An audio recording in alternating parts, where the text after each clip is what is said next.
Hello and welcome to Firefighting in Canada this week. It's Friday, July 15, 2016. Today's edition is brought to you by VFIS of Canada, a division of CVIS Incorporated, Canada's largest insurer of firefighters. I'm Tamar Atik, and here are the top stories. Fort McMurray firefighters are being screened for health problems linked to hazardous smoke from May's wildfire. The Dawson City Firefighters Association is questioning a Yukon Fire Marshal's office report that claims the department equipped firefighters with faulty self-contained breathing apparatuses. And editor Laura King reports from the Maritime Fire Chiefs Association annual conference in Nova Scotia.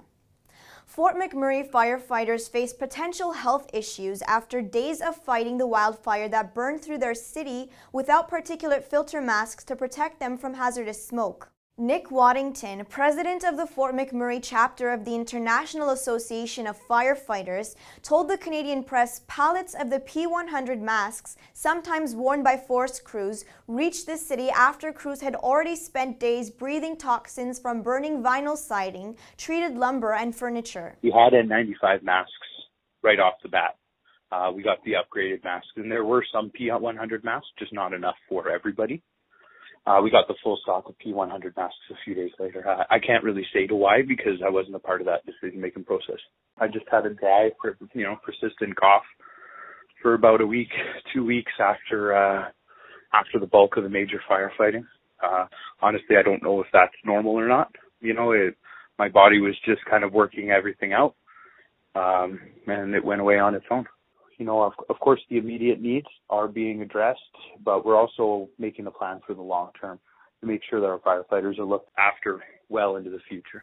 Alberta Fire Chiefs Association President Peter Critch told the Canadian press the association may consider whether filter masks should be supplied to all forested communities.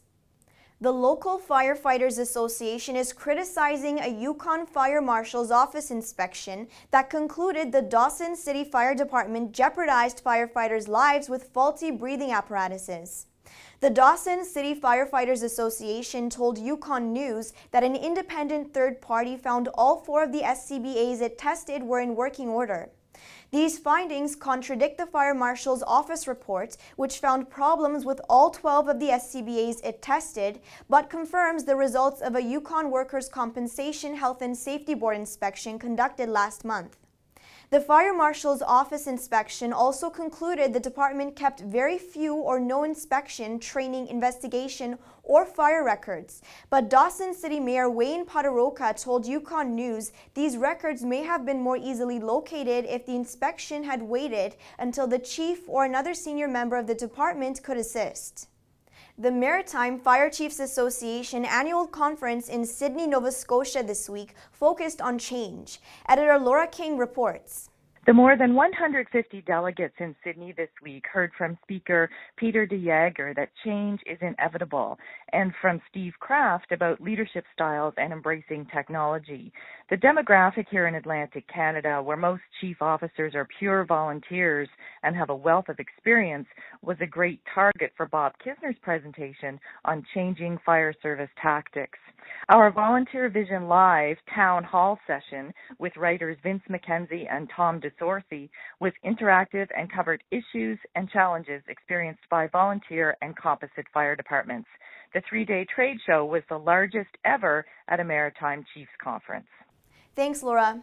That's our show for now from Annex Business Media's Niche TV newsroom. Thank you to our sponsor, VFIS of Canada, a division of CVIS Incorporated.